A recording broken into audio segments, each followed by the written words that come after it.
Okay, we started this question yesterday. That the question number six was inequalities. The line was already drawn on the grid. We tried to draw another line, which was part A. To draw a line, we need 2 points. तो हमने 2 points पर करके line लगाया. फिर उसने कहा कि दो to find the solution of these simultaneous equations. ठीक है, these simultaneous equations. Y is equals to x plus 2 and x plus 2 y is equals to 7. So two lines, wherever they intersect, that is what our solution is. So the part C of this question is, according to the question, look at this. Part C is the region R is defined by three Assalamu alaikum, sir. inequalities. Walaikum salam, thank you.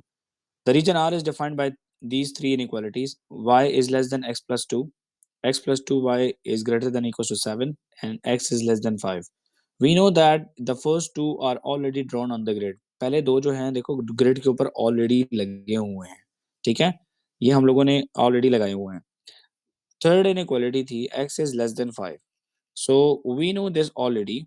We know this already that we can draw the third inequality using line that x is equals to 5 is this line. That is what your line is. That is x is equals to 5. Now, according to the examiner, we have to shade the region. We have to shade a region and label R.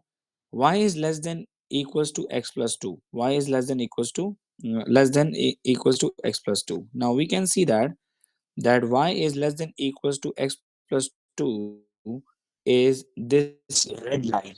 Okay, this is the red line. Now they say that it is greater than, it is greater than. So it means that the first inequality it satisfies here. Okay, look at the second inequality, everybody. Second inequality is, they say that x plus 2y is greater than equals to 7. X plus 2y is greater than equals to 7. ठीक है जी. So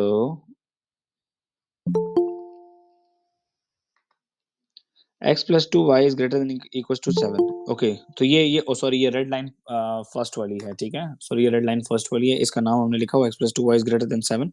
एक काम करता हूँ, वो तीनों inequalities जरा यहाँ पे पहले लिख लेते हैं, ठीक है. सो क्या नाम है, बरीरा जरा इनक्वालिटीज मुझे बोल दें बेटा, उस पेज पे क्या लिखी है. Sir, y is greater than x plus 2. Less than Sorry, y equals is to, less than. Yes, sir.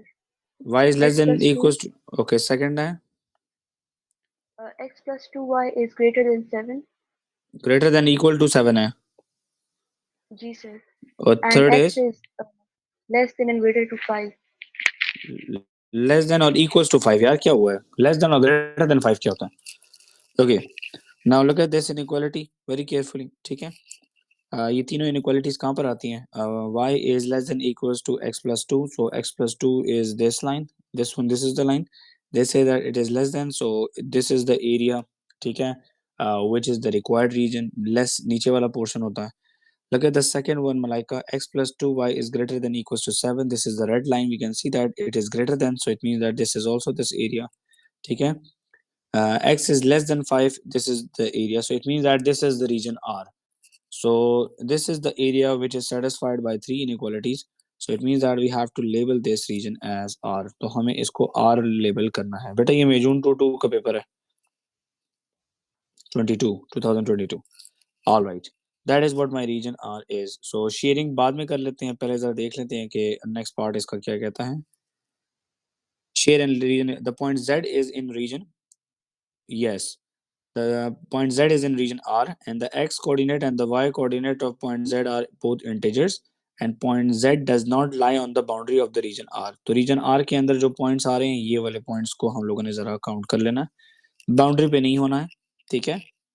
तो बाउंड्री पे नहीं होना है, तो इसका मतलब है कि कंप्लीट पॉइंट्स होंगे तो हम लोग ये डॉट्स लगाएंगे. एक ये हो सकता है, ये हो सकता है, ये हो सकता है, ये हो सकता है, ये हो सकता है, ये हो सकता है, ये हो सकता है और ये हो सकता है, ठीक है.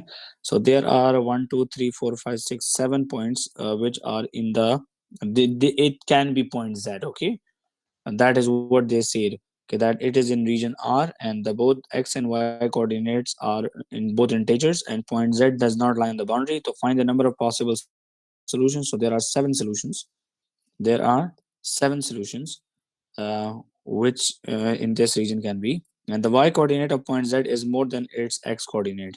तो आपके पास जितने भी कोऑर्डिनेट आए हैं तो सबके अंदर देख लें कि वो कौन से कोऑर्डिनेट हैं जिनमें y कोऑर्डिनेट x कोऑर्डिनेट से ज्यादा है।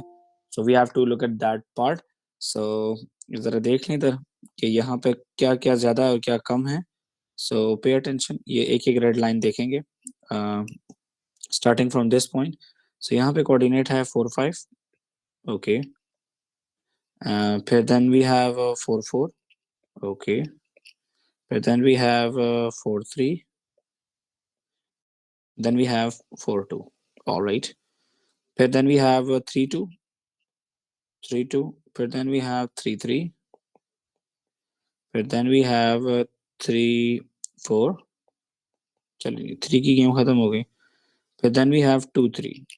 so there were 7 coordinates जो कि रेड पॉइंट पर आ रहे हैं। तो ये 7 के 7 कोऑर्डिनेट जो हैं वो ये यहाँ से उठा के ले जाऊंगा उधर, और देख लेंगे उधर के हमें यहाँ से क्या चीज चाहिए वहां पे लिखने के लिए।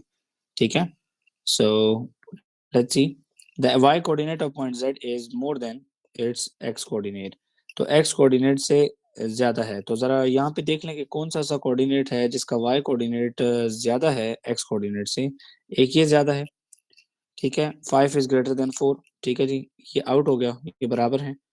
यहाँ पे y छोटा है, यहाँ पे भी y छोटा है, यहाँ पे भी y छोटा है, यहाँ पे इक्वल है, यहाँ पे y बड़ा है, यहाँ पे y बड़ा है।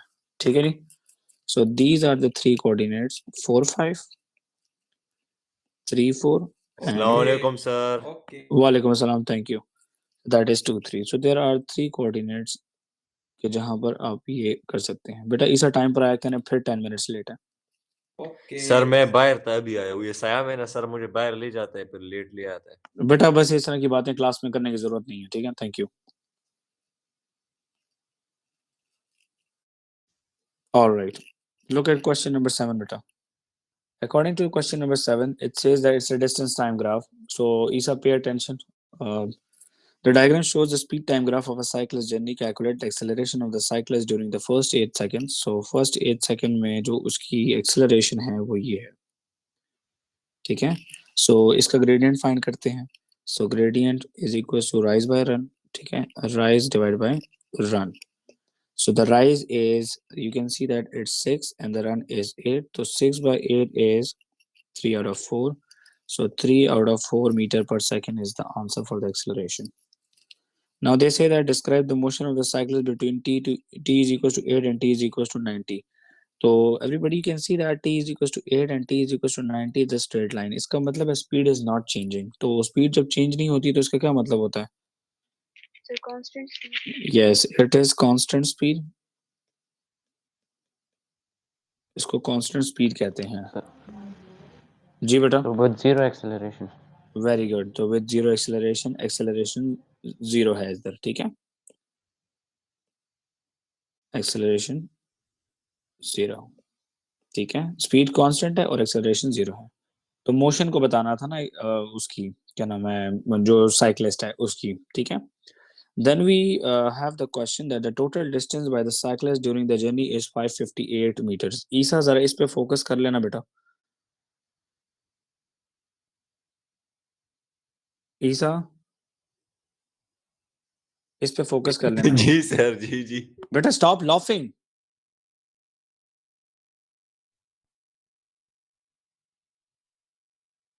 The total distance traveled during the journey is 558 meter। Find the value of t। हमें टाइम का पता लगाना है कि वो वापसी किस टाइम आया है, ठीक है।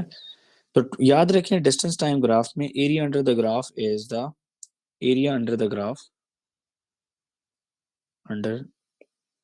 Graph is distance.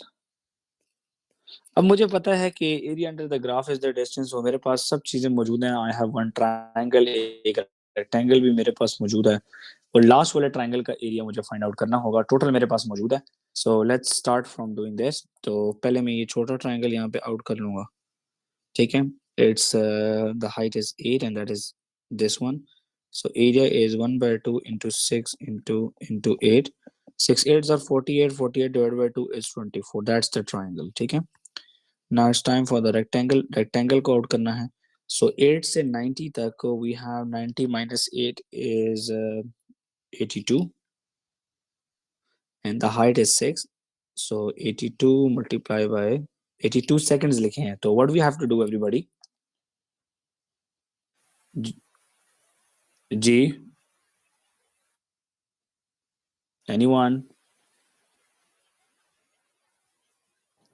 base into height. क्या चीज बेस इंटू हाइट हमने लिख दिया ना कि 6 into 82. 6 into 82 is what?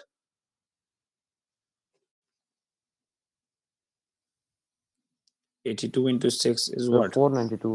It's 492. It is what? 492. It is 492. ठीक है. 24 plus 492 is what? 24 plus 492 is what? Sir, 516. 516. Okay. 516 ये दोनों हो गए. Last triangle is missing. Last triangle में we know that the total area would be, इसका area होगा 558 minus the remaining 116 minus 516. So the area would be 40. इसका area 42. ठीक है जी. So first of all we know this, that this is 6. ये हमें 6 का पता है, हमें यहाँ पे नहीं पता क्योंकि यहाँ पे हमें टाइम निकालना है कि टाइम कितना है. ठीक है जी. अब इसको निकालने के लिए we have the area formula, that area is equals to 1 by 2 into base into height, so which is 6 into x, and area is already we do have the area, so area is 42. area जो है वो 42 है, तो 2 यहाँ पे आके multiply होगा. 42 into 2 is 84 divided by 6 is equals to x, so 84 divided by 6 is what? 84 divided by 6 is 14. So x is equals to 14. ठीक है जी. अब जरा ये मुझे बताएं कि 90 plus 14 is what? यहाँ पे 90 So 104. 104, तो इसका मतलब है कि यहाँ पे जो टाइम इन सेकंड्स है that is 104 seconds for 3 marks. जरा समय डाल लें बेटा, जरा सब गौर करें, इस तरह का क्वेश्चन पेपर में आ सकता है. ठीक है. जहां पे भी हम लोग स्पीड एक्सेलरेशन फाइंड करते हैं वहां पे हम ग्रेडियंट लेते हैं. ठीक है जी. राइज बाय रन का कॉन्सेप्ट यूज करते हैं. स्ट्रेट लाइन आ जाए स्पीड में तो इसका मतलब होता है कि आपकी स्पीड जो है वो कांस्टेंट स्पीड है, और इसका दूसरा रीजन ये भी हो सकता है कि एक्सेलरेशन 0 है, आप एक्सेलरेशन नहीं दे रहे.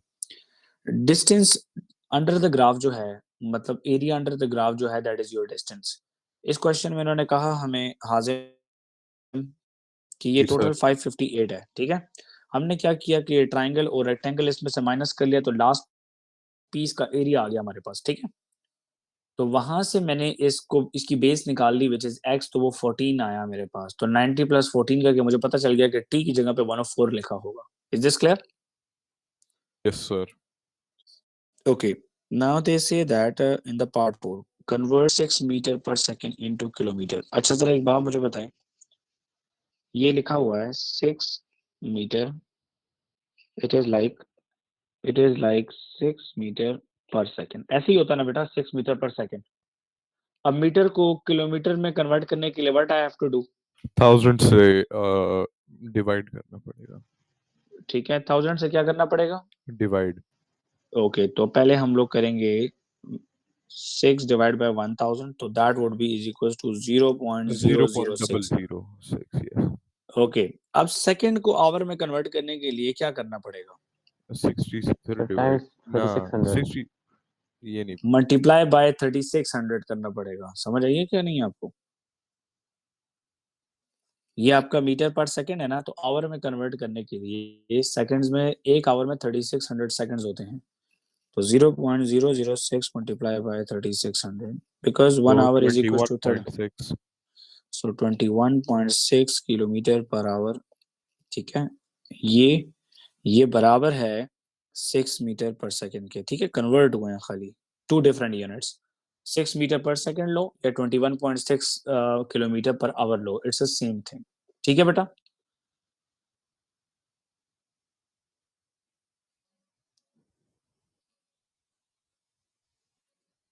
Is this clear everybody? Yes or no? Yes, sir. All right. चलें जी, moving. All right.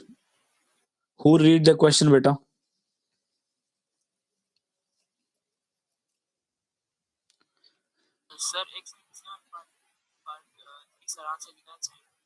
बेटा बाद में देख लीजिएगा बस, ठीक है। अब क्वेश्चन स्क्रॉल हो गया मेरा।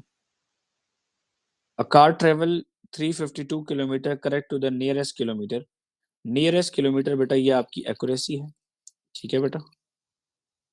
अब नियरेस्ट किलोमीटर के साथ कुछ नहीं लिखा तो यहाँ पे 1 है, तो मतलब कि एक्यूरेसी इज इक्वल टू 1 और एरर होगा 1 divide by 2 which is equal to 0.5। The time taken to travel this distance is 4.2 hours and correct to 0.1 hours। तो accuracy है ईसा 0.1 hour, ठीक है। और एरर हो जाएगा बेटा 0.1 डिवाइड बाई 2। तो 0.1 divide by 2 is 0.05, that is equal to 0.05। Okay, calculate the upper bound for the speed of average speed। The speed is equals to distance divided by time। हाजिम Yes. बेटा speed का upper bound निकालना है कि lower निकालना है? Sir, upper bound. तो इसका Average मतलब है speed का। तो ये एरो ऊपर आएगा और ये एरो नीचे हो जाएगा, ठीक है। जी सर। मतलब कि डिस्टेंस का अपर बाउंड लो, तो डिस्टेंस आपके पास है 352 किलोमीटर प्लस 0.5, वो एरर ऐड कर देंगे, ठीक है। और टाइम आपके पास था 4.2 आवर्स। अब इसमें से ये माइनस करेंगे क्योंकि इसका लोअर बाउंड आएगा, समझ आ गई? Yes. तो ऊपर लिख ले बेटा 352 plus 0.5 that is equal to 352.5 and 4.2 minus 0.05 that is equal 3.7. टू ना इट इज 4.15। हाँ sorry for 0.05 4.15. So 352.5 divided by answer. So the answer is 84.93. 84.93. According to three significant figures, 84.9 is the answer. Is this clear, everybody? That is the average upper bound for the average of the speed. अगर ये question for example बरी रहा, अगर ये question होता कि find the lower bound of the speed, अगर lower bound होती, ठीक है, वहां पे नहीं लिखा, तो स्पीड का डिस्टेंस का हम लोग लेते लोअर बाउंड और टाइम का हम लोग लेते अपर बाउंड कि ज्यादा कम से कम स्पीड कितनी हो सकती है और ज्यादा से ज्यादा। ये 84.9 इज ज्यादा से ज्यादा स्पीड, ओके। तो डिस्टेंस में से अब Okay, मैं देखो sir. 352 माइनस 0.5 करता हूँ for the sake of understanding and 4.2 के साथ मैं उसका एरर ऐड करूंगा।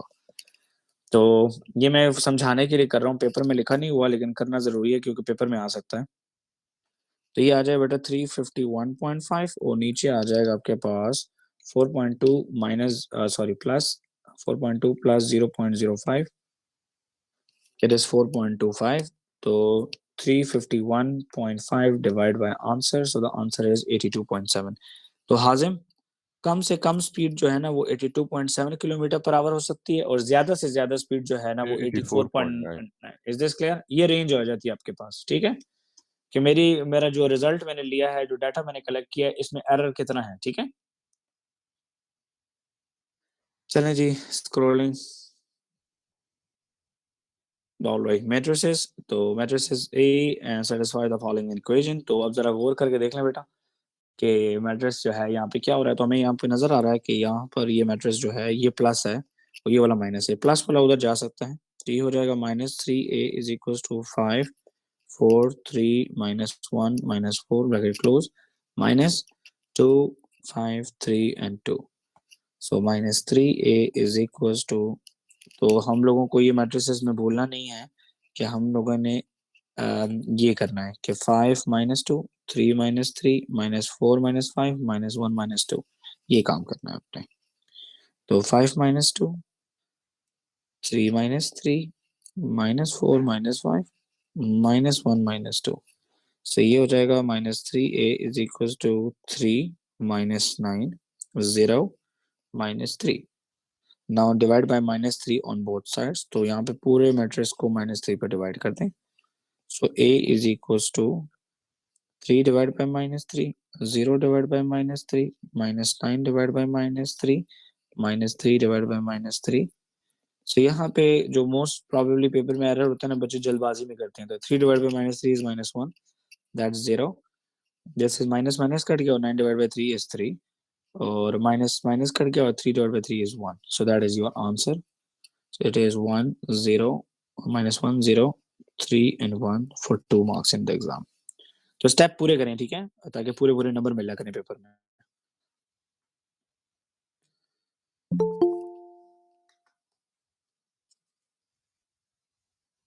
Orera, you are late again.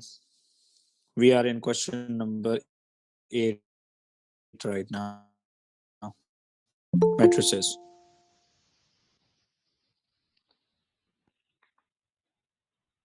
Okay. Now they say that the determinant of B is 2.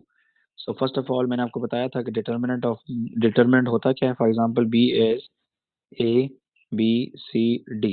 तो determinant of B होती हैं दो straight लाइनें AD minus BC. ये होता है determinant. ठीक है. According to the question, they say that the determinant of B is given. So determinant of B, it is equals to 2 multiplied by P minus 2 into 4.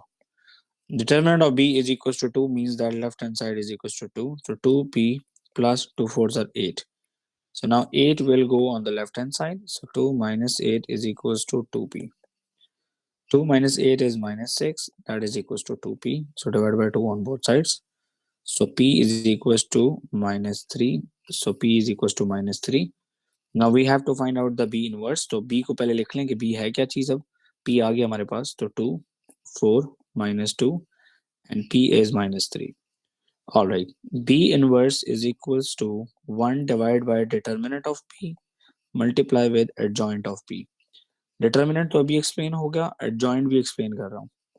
Determinant of B बेटा 2 आया है आपके पास. Adjoint में हम लोग क्या करते हैं कि हमारे पास ये जो मैट्रिक्स अवेलेबल है, ठीक है, इसमें इन दोनों की आप चेंज करोगे प्लेस को, इन दोनों की जगह को बदल लें. ठीक है, इन दोनों की जगह को बदल लें तो ये हो जाएगा -3 and 2. और आपके पास ये दूसरे डायगोनल पे जो नंबर्स लिखे हैं इन दोनों के आप कर लेंगे साइन चेंज. क्या करेंगे बेटा आप? इन दोनों के क्या करेंगे आप लोग? इन दोनों के करने हैं आपने साइन चेंज. ठीक है बेटा, तो इन दोनों के साइन और उन दोनों की जगह, उन दोनों की जगह हम चेंज कर चुके हैं. तो ये हो जाएगा +2 और ये हो जाएगा -4. अब पेपर में ये जो बी इनवर्स के बाद इक्वल लिखा हुआ है तो आप ये 1/2 बाहर लिख सकते हैं एग्जामिनर के लिए. और -3, 2, -4 और 2 ये हम यहाँ पे लिख सकते हैं for 3 marks. Is this clear everybody? बेटा ताहा आप भी लेट हैं. अच्छा,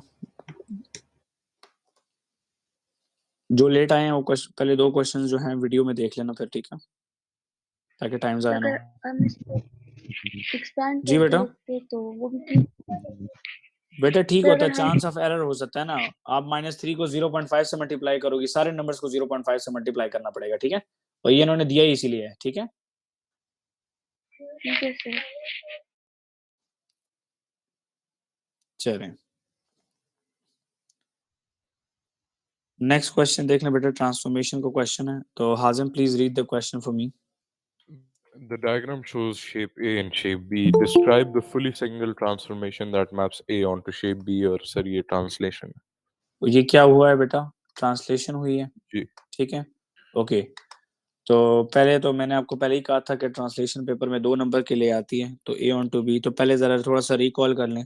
ठीक है बेटा, ट्रांसफॉर्मेशन में बेटा पेपर में 4 टाइप्स होती हैं. एक है ट्रांसलेशन, ठीक है.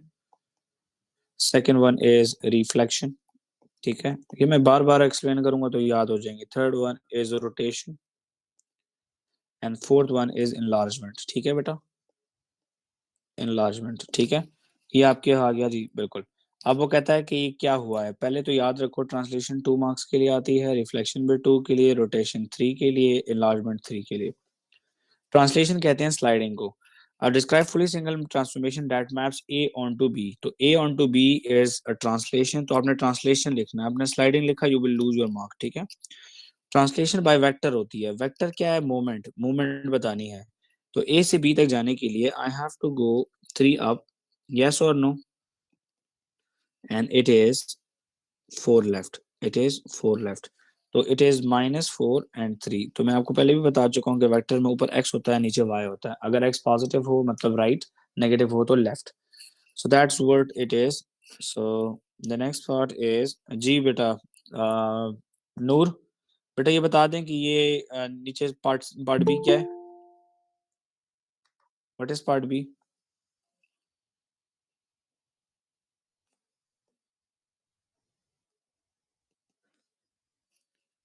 Noor, what is part B? Noor Mujahid, can you hear me?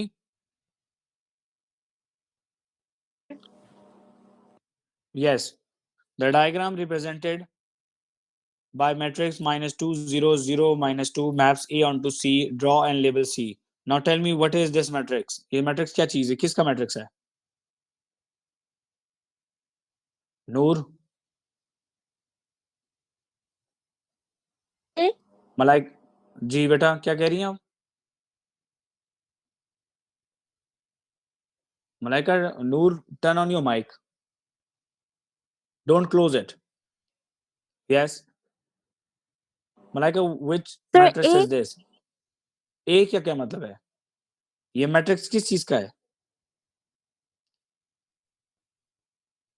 Sir ये ट्रांसफॉर्मेशन है, और ट्रांसफॉर्मेशन में A कौन सी है? into C. ये कौन सी ट्रांसफॉर्मेशन Sir, है? Sir, enlargement. Yes, Enlargement. it is enlargement. ये enlargement हो रही है, ठीक है?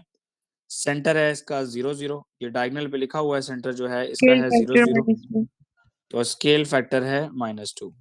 Scale factor is -2. माइनस का मतलब है, माइनस ये 2 से मीन्स मल्टीप्लाई करके फ्लिप. यस, वेरी गुड, जबरदस्त. माइनस का मतलब है बेटा फ्लिप हुआ है, और 2 का मतलब है डबल हो गया, ठीक है? तो डबल भी होगा और फ्लिप भी होगा. तो चलें जी जरा इसको एनलार्ज करते हैं सेंटर 0 0 से. Beta, this in matrix says the center is always 0 0, okay, whether it's rotation, whether it's reflection or enlargement, ठीक है? And this is the place from which we can know that this is 0 0, okay beta? So now it's 0 0, so 0 and 0, तो मैंने centre mark कर दिया है, okay. Isa, center is 0 0, scale factor is -2, okay. So Isa, the shape is a quadrilateral, do you agree with me? ये हो गया जी D and that is C. Okay.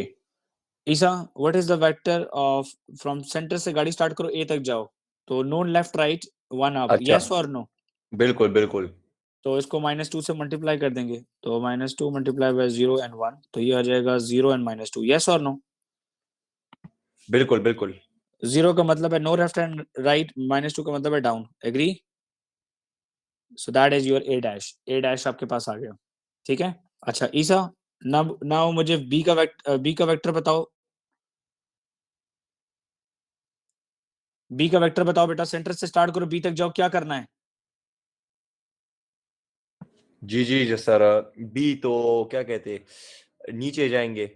नहीं बेटा, सेंटर से ब्लू, देखो ओरिजिन अच्छा. से स्टार्ट लो.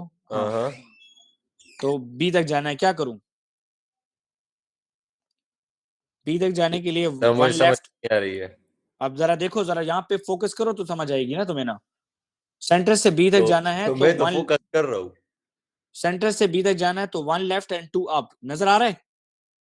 जी जी सर. सो इट्स 1 लेफ्ट का मतलब है -1 एंड दैट इज 2, यस और 2 नो? बिल्कुल. तो ये हो गया -1 एंड दैट इज 2, जी सर. ठीक है जी. Yes, we can also do that technique as well, Taha. So that is, तो यहाँ पे आएगा -2 into -1 and 2, so the answer is +2 and that is -4. So 2 and -4, so 2 and -4 is 2 towards right and 4 down, so 2 towards right and 4 down is 2 towards right and 4 down is this thing.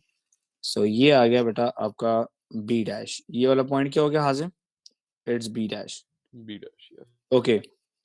Yes. Now the turn is Taha. Can you please tell me what is the vector for C? C का vector क्या है बेटा? Mic on करके बोलें, अच्छा जल्दी. Centre से गाड़ी स्टार्ट करें और सी पे जाएं. Gulmina, you can tell me. Sir, 2 towards right and 1 up. Okay, so 2 right and 1 up. So centre से गाड़ी स्टार्ट की तो 2 राइट लेंगे, 1 अप जाएंगे सी के लिए, तो -2 से मल्टीप्लाई करें तो 2 into 1, सो ये हो जाएगा बेटा -4 और -2. -4 का मतलब है 4 towards left and 2 down, so 4 towards left and 2 down, so that point is my C dash. ईसा समझ आइए? ईसा समझ आइए? जी जी सर आ गई. ओके, डी का वेक्टर बताओ, सेंटर से स्टार्ट लो गाड़ी, डी तक जाओ, मुझे बताओ क्या होगा? अच्छा, 1 2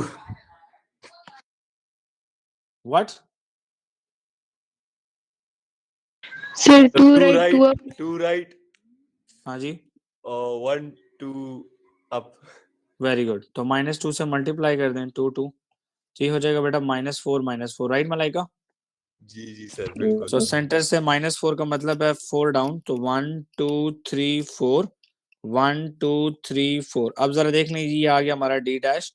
अगर मैं इसको ज्वाइन कर लेता हूँ, ठीक है, अगर मैं इसको ज्वाइन कर लेता हूँ, तो ये हमारा, ये शेप हमारी डबल भी हो गई है और at the same time flip भी हो गई है। Is this clear everybody? और इसकी देखें जस्टिफिकेशन ये है कि यहाँ पे 1 है तो देखें यहाँ पे डबल हो गया 2, यहाँ पे देखें 3 है तो यहाँ पे भी हो गया 3 और 3 6, डबल हो गया सब कुछ, ठीक है। तो shape is double, so that was transformation for 2 to 4 marks, ठीक है। Is this clear everybody? Yes, sir. Okay, good job. All right. Hazim, read the question बेटा. PQ is a vertical pole. A Okay, rope is attached.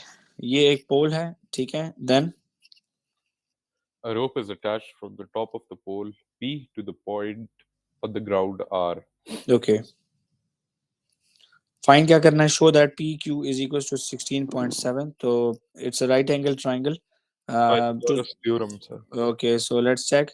So this is hypotenuse. So this will be our base and perpendicular. ये base और perpendicular ही होंगे. So h square is equals to b square plus p square. ये formula लिख दिया। अब इधर line लगा दी। 20 square is equals to 11 square plus pq square, वो अननोन है, हमें नहीं पता। 11 को उधर फेंकूंगा तो ये हो जाएगा 20 square minus 11 square is equals to P q square. Okay, square root ले लेंगे लेफ्ट साइड पे। 20 स्क्वायर होता है 400 minus 121 is equals to P Q. तो P Q is equals to what? 400 minus 121 is what? अच्छा, ये स्ट्रेट अवे आप calculator में भी कर सकते हैं। अच्छा जी, क्या आ रहा है आंसर, आप लोगों को बता दें। Sir, 279. So Or it is directly from 16.7. बेटा 279 पे मैं क्या करूँ? स्क्वायर रूट 279 होना चाहिए ना। जी sir. तो square root 279 is 16.70, this is 16.7। तो हमें लिखना है 2 डेसिमल प्लेसेस तक, तो that is equals to this. तो शोन हो गया हमारे पास। ओके, सो पी क्यू हमारे पास आ चुका है, तो नीचे जरा लिख लेंगे इसकी वैल्यू। इट इज 16.7, तो ये 16.7 है। Alright, now then they say that a second rope is attached from p to s. एक दूसरी रोप को अटैच किया गया है पी से एस तक, ये वाला एक रोप और बनाई गई है। Angle of elevation of okay, the angle of elevation of P from S is 36। तो ये 36 है, तो angle of elevation of P from S, तो S से P तक का angle of elevation ये वाला एंगल है 36 डिग्री। ठीक है बेटा, अगर ये 36 है तो ये 90 में से निकाल सकते हैं हम लोग। ये अंदर एक राइट एंगल ट्रायंगल बना हुआ है, तो 90 माइनस 36 इज 54, राइट मलाइका? कहता है कि फाइन आर क्यू एस, हमें आर क्यू एस निकालना है, ये एंगल निकालना है, और नीचे वाला राइट एंगल ट्रायंगल नहीं है, तो आर एस निकालना जरूरी है, क्यू एस निकालना जरूरी है। तो हमारे पास पाइथागोरस थ्योरम है मलाइका, तो we have the Pythagoras theorem. तो ये हमारे पास हो गया 54, ये हो गया ईसा 36, ये लेंथ है हमारे पास 16.7, और हमें निकालना है क्यू एस, क्योंकि नीचे वाले ट्रायंगल में कंप्लीट करूंगा तभी वहां पे कोसाइन रूल लग सकेगा, राइट ईसा? सो बस आसानी से कर लेते हैं that q s divide by sine 54 is equals to 16.7 divide by sine 36। Sine 54 को खाली वहां पे लेके जाना है, तो q s is equals to 16.7 divide by sine 36 multiply by sine 54। तो कैलकुलेटर में डायरेक्ट पंच कर लें बस। 16.7 divide by sine 36 bracket close multiply with sine 54 bracket close, and the answer is 22.98 और 23.0, 3 significant figure पे राउंड करने के बाद। so it means that QS is 3 significant figure ये है। तो अब ये वाला ट्रायंगल हम लोग आउट कर लेंगे बेटा। ये R हो गया, ये 11 है, ये 30 है, इसका नाम Q है और इसका नाम S है, ये हो गया 23। हाजिम, अकॉर्डिंग टू द क्वेश्चन बेटा आपने आर क्यू एस ये एंगल निकालना है, ठीक है।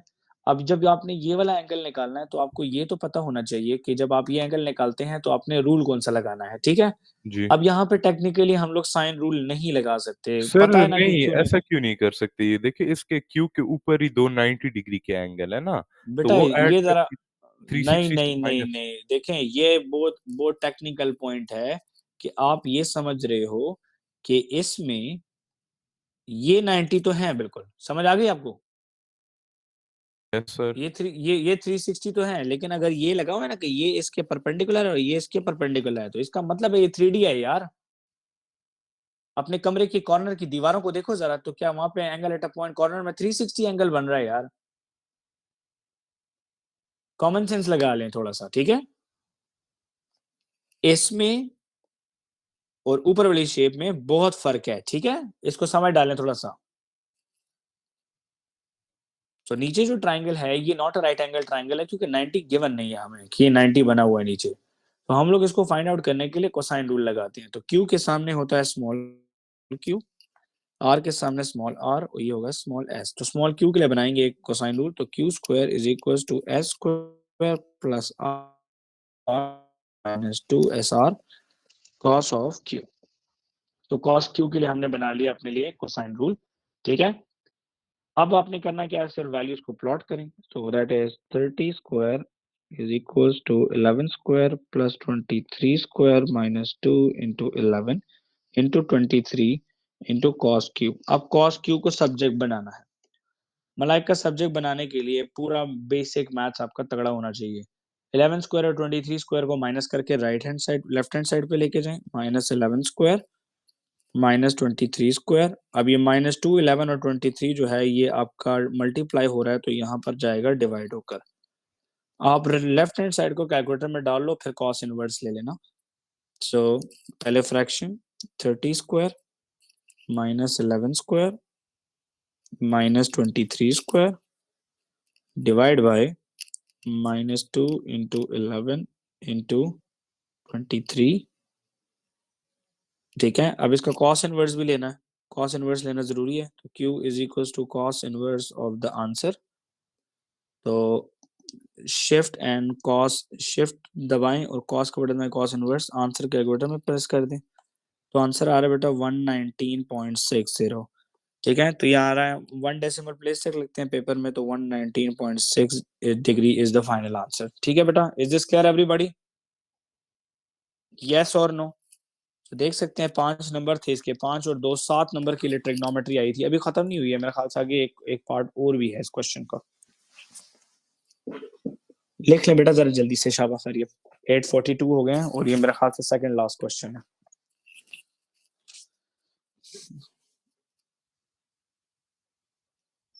चलो जी बेटा लिख लिया, कहना है प्रोसीड। मलाइका समझ आइए बेटा। Yes, sir. Good job.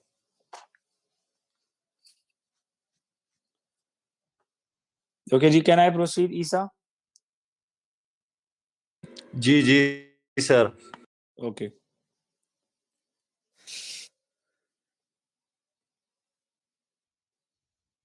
All right. कहता है third rope is attached, third rope is attached from point P to T। तो first of all angle T निकाल सकते हैं हम लोग बगैर पढ़े ही। तो 180 माइनस 97 माइनस 40, तो 180 minus 97 minus 40, so that is 43। तो ये हो गया बेटा 43।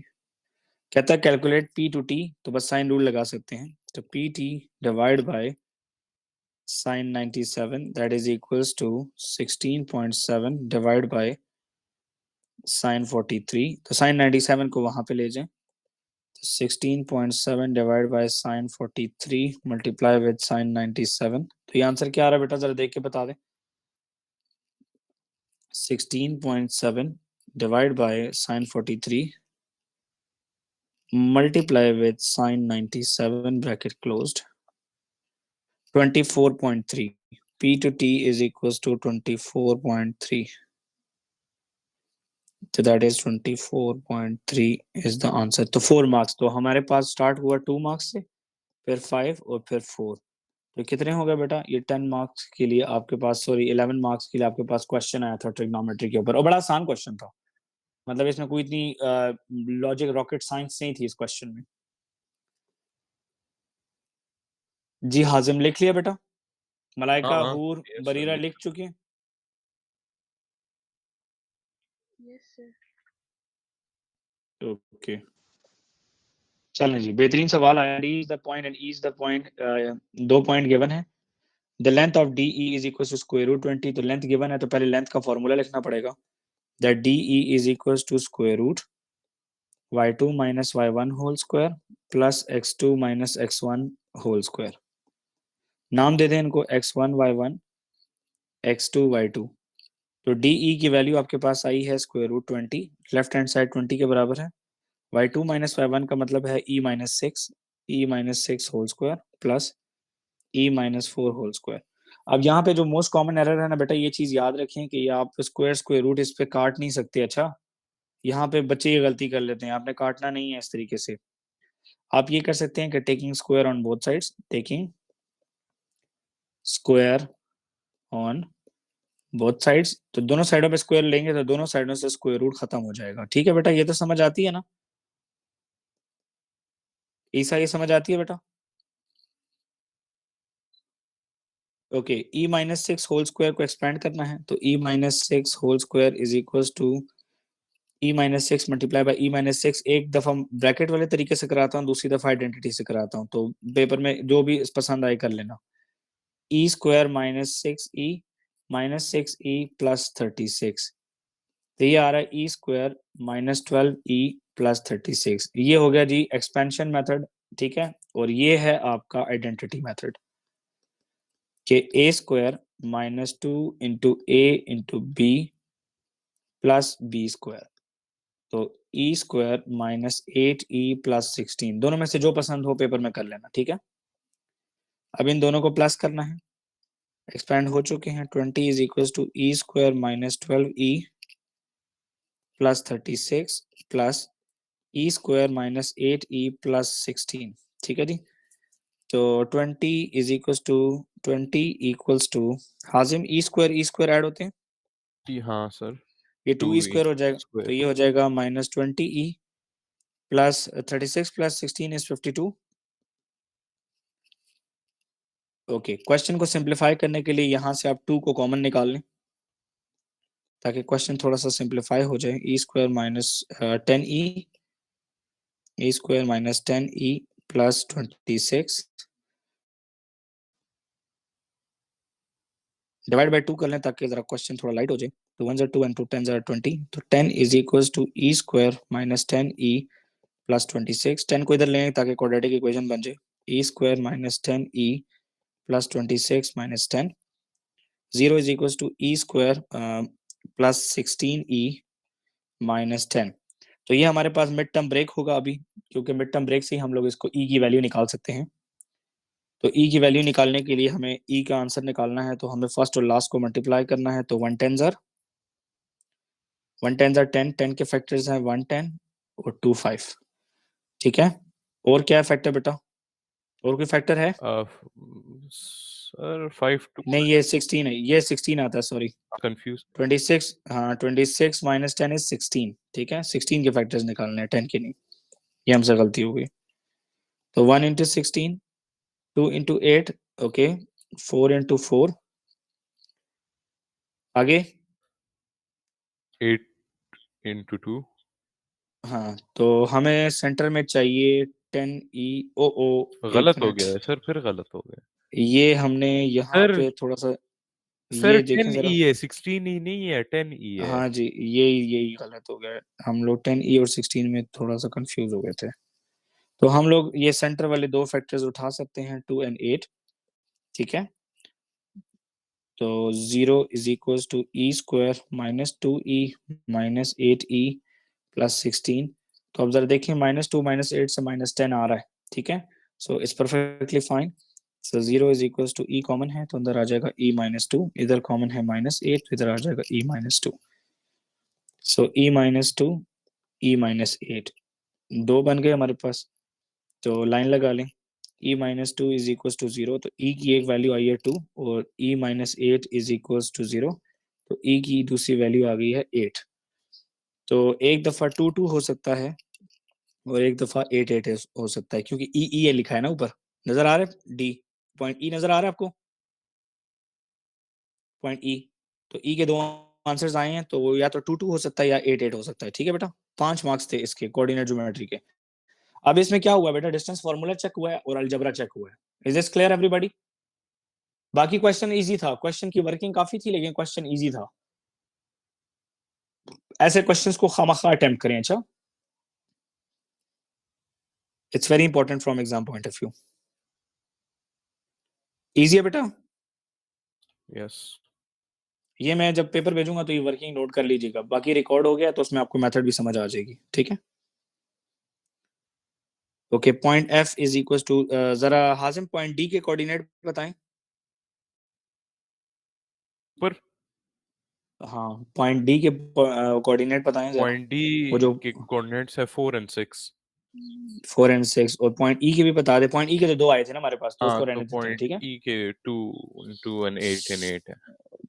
कहता है the gradient of the perpendicular bisector D F is 3/2, find the value of F. तो gradient of the perpendicular bisector जो है वो 3, the gradient of the perpendicular, देखो डी एफ एक लाइन है। ठीक है, इधर देखें बेटा, इसका जो परपेंडिकुलर बाइसेक्टर है ना, वो इसके मिड पॉइंट से भी गुजरेगा। Common sense, agree? उसका ग्रेडियंट आपके पास मौजूद है विच इज इक्वल टू 3/2। तो आपके पास जो m2 आता है परपेंडिकुलर बाइसेक्टर से, वो कैसे आता है बेटा? चलें जी, बोल दें बेटा। तो ये दोनों -1 के इक्वल होंगे। यस, तो m1 multiply by m2 is equal to -1, तो ये हो जाएगा 3/2 into m2 is equal to -1। तो m2 is equal to -1 multiply by 2/3, flip हो जाता है। तो आपके पास m2 की वैल्यू आ चुकी है -2/3। ये हमारे पास ग्रेडियंट आ चुका है। ठीक है बेटा, अब ये कहता है कि perpendicular bisector of D F is 3 2, gradient है। तो हमें एफ की वैल्यू फाइंड आउट करनी है कि एफ के दो कोऑर्डिनेट्स हैं, एक आ रहा है -f और दूसरा आ रहा है 5f। तो क्या टेक्निक इस्तेमाल करूं कि ये इसमें आ जाए? जी बेटा, बेटा क्या टेक्निक इस्तेमाल करें कि हम लोग एफ के कोऑर्डिनेट निकाल लें? Anyone can say anything about the question.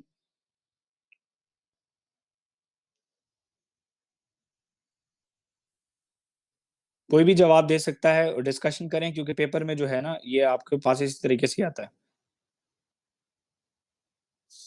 देखिए, पॉइंट डी के कोऑर्डिनेट आपको मैंने बताए थे ना, आपने बताए थे ना मुझे 4 and 6। आपके पास Yes. ग्रेडियंट मौजूद है, इसका मतलब है कि आपने ग्रेडियंट फॉर्मूला इस्तेमाल करना है, x1 y1 x2 y2। तो gradient is equal to y2 minus y1 divide by x2 minus x1। Gradient आपके पास ऑलरेडी मौजूद है -2/3। y2 की वैल्यू है बेटा 5f, माइनस y1 की वैल्यू है आपके पास 6, और x2 की वैल्यू है बेटा -f, और x1 की वैल्यू है 4। क्रॉस मल्टीप्लिकेशन करनी है, इक्वल आता है ना, तो क्रॉस मल्टीप्लिकेशन करके क्रॉस फायर करते हैं। तो -2 मल्टीप्लाई विद -f -4, और 5f -6 it is multiplied with 3। Malaika जरा मल्टीप्लाई करो बेटा, क्या आएगा? 2f plus 8। आगे हरिया आप। Sir, 15f minus 18. ओके, अब किसको सब्जेक्ट बनाऊं? f को सब्जेक्ट बनाएं। Yes, sir. 15 बड़ा है 2f ना, तो 2 को लेकर आते हैं। ठीक है, तो ये 18 इधर आ जाएगा। 18 plus 8 is equal to 15f plus 2f, तो ये आता है बेटा 17f। ठीक है बेटा, Yes, sir. 18 प्लस 8 क्या आता है बेटा? 26. It is 26, so divide by 17 on both sides। तो एक गलती हमने कर ली कि 2f को इधर लाए तो हमने इसको माइनस नहीं किया। 26। एक मिनट, ये 2f जब यहाँ पर आएगा तो -2f हो जाएगा, तो ये आएगा 13f। तो divide by 13 on both sides होगा, तो 13 कट गया, और 26 divide by 2 is 26 divide by 13 is 2।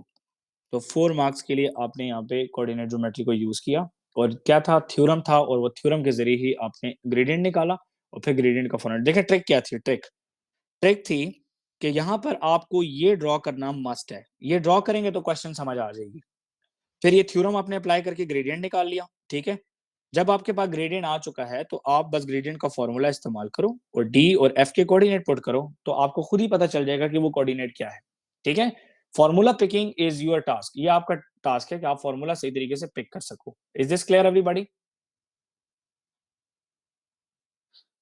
Okay, कहता है the equation of the perpendicular bisector of DF is 2y is equal to 3x plus k, find the value of k। हमें k की value को find out करना है। तो equation of the perpendicular bisector given है। वैसे एक बात मुझे बताओ, क्या नाम है हाजिम, यस सर। ये परपेंडिकुलर बाइसेक्टर जो है ये मिड पॉइंट से पास हो रहा होगा ना?